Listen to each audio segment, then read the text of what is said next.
न तुम मरोगे न तुम मुक्त होगे, तुम युगों तक जीवित रहोगे ताकि अगले अवतार को मार्ग दिखा सको। एक योद्धा जो युद्ध से नहीं स्वयं से हार गया।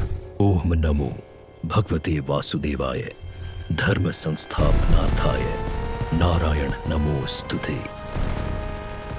अभ्युत्थानमधर्मस्य तदात्मानं सृजाम्यहम् यदा हि धर्मस्य ग्लानिर्भवति भारत। जब कल की अवतार आएगा तुम उसके गुरु बनोगे। जब सत्य युग का प्रकाश मंद होने लगा और त्रेता युग की छाया उतरने लगी, तब पृथ्वी पर अहंकार बढ़ने लगा। राजा धर्म भूलने लगे, शक्ति सेवा नहीं अत्याचार बन गए। तब भगवान विष्णु ने निश्चय किया, इस बार मैं राजा बनकर नहीं आऊंगा, इस बार मैं क्रोध बनकर आऊंगा। और तभी जन्म हुआ विष्णु के छठे आवेश अवतार भगवान परशुराम का। आइए आज आपको ले चलते हैं भगवान परशुराम की उस अमर यात्रा पर, जहां त्रेता युग से कलयुग तक धर्म और क्रोध एक साथ चलते हैं। जानेंगे वे कैसे बने चिरंजीवी, क्यों समय भी उन्हें बांध नहीं पाया, और कैसे वही बने कल की अवतार के गुरु। यह है भगवान परशुराम की संपूर्ण पौराणिक कथा। 5142 ईसा पूर्व वैशाख शुक्ल तृतीया प्रदोष काल आकाश में पुनर्वसु नक्षत्र, मिथुन राशि में 6 ग्रह उच्च, राहु अपनी स्थिति में स्थिर। ये साधारण जन्म नहीं था। माता रेणुका के गर्भ से महर्षि जमदग्नि के आश्रम में भृगु वंश में एक बालक ने जन्म लिया, जिसकी आंखों में तप और भुजाओं में न्याय था।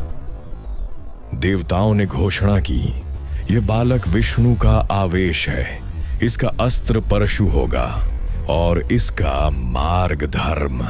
महर्षि अर्चीक परशुराम के दादा थे और भृगु वंश के महान तपस्वी। परशुराम की प्रारंभिक दीक्षा अर्चीक अर्षि के आश्रम में ही हुई। अर्चीक ने उन्हें सिखाया ऋग्वेद और यजुर्वेद का गूढ़ ज्ञान, यज्ञ, हवन और वैदिक अनुष्ठान ब्राह्मणत्व का वास्तविक अर्थ। ज्ञान बिना करुणा अधूरा है।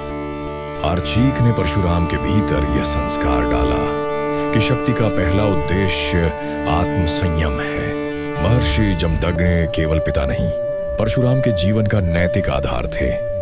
जमदग्नि ने उन्हें सिखाया ब्रह्म ज्ञान, आत्मा और परमात्मा का संबंध, कठोर आश्रम अनुशासन, गुरु, माता पिता और धर्म की आज्ञा का सर्वोच्च महत्व। यही शिक्षा थी जिसने परशुराम को वह सामर्थ्य दिया कि वे माता के वध जैसा कठोर आदेश भी धर्म समझकर निभा सके। जमदग्नि का उपदेश था, धर्म भावनाओं से नहीं कर्तव्य से चलता है। विश्वामित्र परशुराम के पारिवारिक संबंधी थे और उस युग के सबसे महान क्षत्रिय से ब्राह्मण बने आर्षे। विश्वामित्र ने परशुराम को सिखाया राजधर्म, राजा की सीमाएं, युद्ध की रणनीति, गठन और समय, कब युद्ध आवश्यक है और कब तप। विश्वामित्र ने परशुराम को समझाया कि हर युद्ध अधर्म नहीं होता और हर शांति धर्म नहीं होती। यहीं से परशुराम ने सीखा कि अस्त्र तभी उठे जब धर्म संकट में हो। परशुराम की शिक्षा का सर्वोच्च चरण भगवान शिव के चरणों में पूर्ण हुआ। परशुराम ने महेंद्रगिरी और कैलाश क्षेत्र में घोर तपस्या की।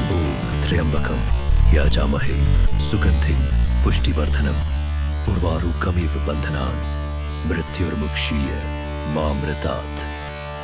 तप से प्रसन्न होकर महादेव स्वयं प्रकट हुए। शिव ने उन्हें प्रदान किए आरपरदस परशु, दिव्य कुल्हाड़ी जो केवल अधर्म को काटती थी। ब्रह्मास्त्र सहित अनेक दिव्यास्त्रों का ज्ञान, शस्त्रों को संयम से प्रयोग करने का विवेक। शिव ने कहा, यह परशु शक्ति का प्रतीक नहीं, यह न्याय का उपकरण है। यहीं से परशुराम बने अजेय योद्धा। एक दिन तप और संयम से परिपूर्ण माता रेणुका के मन में क्षण भर का विचलन उत्पन्न हुआ। वह क्षणिक था, पर तपस्वी आश्रम में क्षण भी परीक्षा बन जाता है। महर्षि जमदग्नि ने ध्यान में उस विचलन को देख लिया। आर्षि का हृदय पिता का था, पर वाणी अर्षि की थी। उन्होंने अपने पुत्रों को बुलाया और कहा, धर्म की परीक्षा का समय है, माता का वध करो। चारों बड़े पुत्र स्तब्ध रह गए। ममता, मोह और भय उनके चरणों को बांध गए। वे रोए, वे कांपे, पर आज्ञा न मान सके। तभी वहां आया परशुराम। उसके लिए पिता का वचन केवल आदेश नहीं था, वह धर्म का स्वर था। उसके हाथ कांपे नहीं, उसकी दृष्टि डगमगाई नहीं। एक ही क्षण में, एक ही वार, माता का मस्तक धरती पर गिर पड़ा। आश्रम मौन हो गया, आकाश भी स्तब्ध था। तब पिता ने प्रसन्न होकर कहा, वर मांगो पुत्र। परशुराम ने न राज्य मांगा न यश। उसने कहा, माता पुनः जीवित हो, मेरे भाई दोष मुक्त हो, मैं अजेय बनूं धर्म की रक्षा हेतु, और यह घटना किसी के स्मरण में न रहे। महर्षि जमदग्नि ने सभी वर प्रदान किए। माता रेणुका पुनः जीवित हुई, भाई मुक्त हुए, परशुराम अजेय बना। पर उस दिन के बाद परशुराम के भीतर बालक नहीं रहा, केवल धर्म रह गया। त्रेता युग में नर्मदा के तट पर शासन करता था हयवंशी सम्राट सहस्त्रार्जुन कार्तवीर्य अर्जुन। वह पराक्रमी था, 1000 भुजाओं का स्वामी, पर शक्ति के साथ उसके भीतर अहंकार भी बढ़ता गया। ऋषियों पर अत्याचार सहस्त्रार्जुन और उसके वंशज ऋषि मुनियों को कर देने को विवश करते, यज्ञ भंग करते और आश्रमों को अपनी सत्ता के नीचे झुकाना चाहते। धर्म के संरक्षक अब शासकों के शिकार बन रहे थे। कामधेनु नंदिनी, धर्म की दिव्य धारा कामधेनु केवल एक गाय नहीं थी, वे समुद्र मंथन से उत्पन्न दिव्य गौ थीं, जिन्हें ऋषियों को इसलिए सौंपा गया क्योंकि तप और यज्ञ धर्म की जड़ है। महर्षि जमदग्नि के आश्रम में वे नंदिनी के रूप में वास करती थीं, अहिंसा से उत्पन्न समृद्धि का प्रतीक। कामधेनु का अपहरण एक दिन सहस्त्रार्जुन महर्षि जमदग्नि के आश्रम पहुंचा। ऋषि ने अतिथि धर्म निभाया और कामधेनु नंदिनी के माध्यम से पूरी सेना का सत्कार किया। पर यह चमत्कार राजा के मन में भक्ति नहीं, लोभ ले आया। उसने बलपूर्वक कामधेनु को छीन लिया और अपने राज्य ले गया। यह केवल अपहरण नहीं था, यह तप, अहिंसा और धर्म पर आक्रमण था। महर्षि जमदग्नि की हत्या जब परशुराम आश्रम में नहीं थे, सहस्त्रार्जुन के पुत्र कामधेनु को पुनः छीनने आए। ऋषि ने विरोध किया। क्रोध में आकर हयवंशी राजकुमारों ने महर्षि जमदग्नि का वध कर दिया। ऋषि का रक्त आश्रम की भूमि पर गिरा और उसी क्षण त्रेता युग का संतुलन टूट गया। माता रेणुका का सती होना पति के निर्जीव शरीर को देखकर माता रेणुका ने विलाप नहीं किया। उन्होंने अग्नि जलाई और बिना भय बिना क्रोध पति की चिता में सती हो गईं। ये केवल सती नहीं थी, ये अधर्म के विरुद्ध एक मौन शाप था। परशुराम की शपथ जब परशुराम लौटे और यह दृश्य देखा, ऋषि का रक्त, मां की चिता और अधर्म का विजय घोष, तब उन्होंने फरसा उठाया और पृथ्वी को साक्षी मानकर कहा, मैं हयवंशी अधर्म का अंत करूंगा जब तक पृथ्वी शुद्ध न हो जाए। धर्मयुद्ध का आरंभ ये कोई एक युद्ध नहीं था। क्षत्रियाणा विनाशाय धर्म संस्थापनाय च। जो धर्म भूल गया उसके लिए क्षमा नहीं। यह युद्ध नहीं था, यह शुद्धिकरण था। 21 तु रुधिरेणावगाहिता पृथ्वी राजशिरोभंगै विद्युत्पातसमो वर्षः। परंतु जब अधर्म मिट गया, क्रोध शेष रह गया। क्रोध जो स्वयं विष्णु के अवतार को भी भस्म कर सकता था। परशुराम ने 36 भयंकर युद्ध लड़े, 21 बार पृथ्वी का अभियान चलाया, 64 अधर्मी राजवंशों का नाश किया, राजाओं के मुकुट टूटे, सिंहासन गिरे, पर आश्रम सुरक्षित रहे।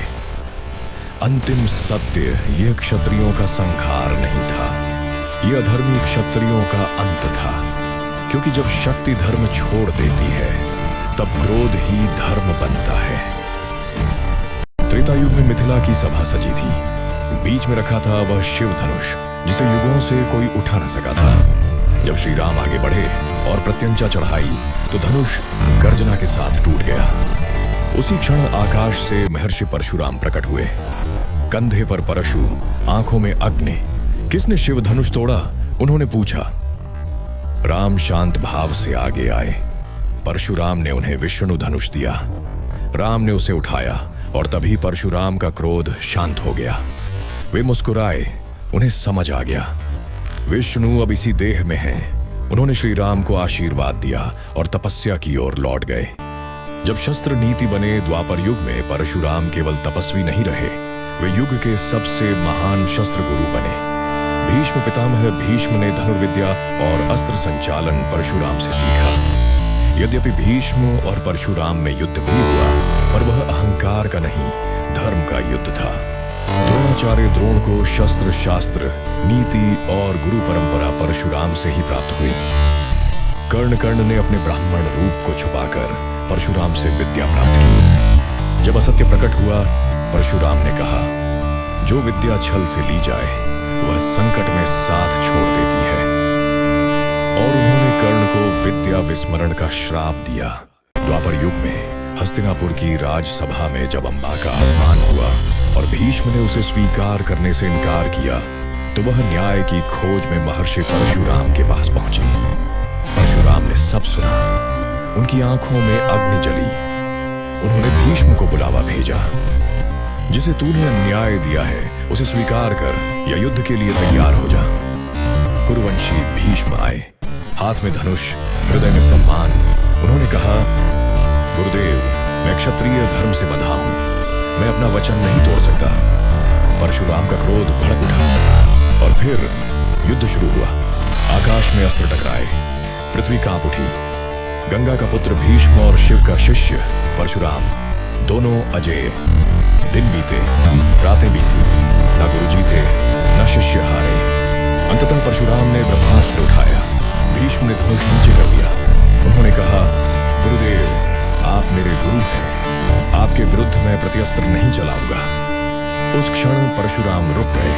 उनका क्रोध शांत हुआ। उन्होंने ब्रह्मास्त्र लौटा लिया और कहा, आज विजय धर्म की हुई है, न गुरु की न शिष्य की। युद्ध समाप्त हुआ, पर सम्मान अमर हो गया। असंख्य युद्धों के बाद जब अधर्म का दमन हो चुका और पृथ्वी ने फिर से श्वास ली, तब परशुराम ने शस्त्र त्यागे।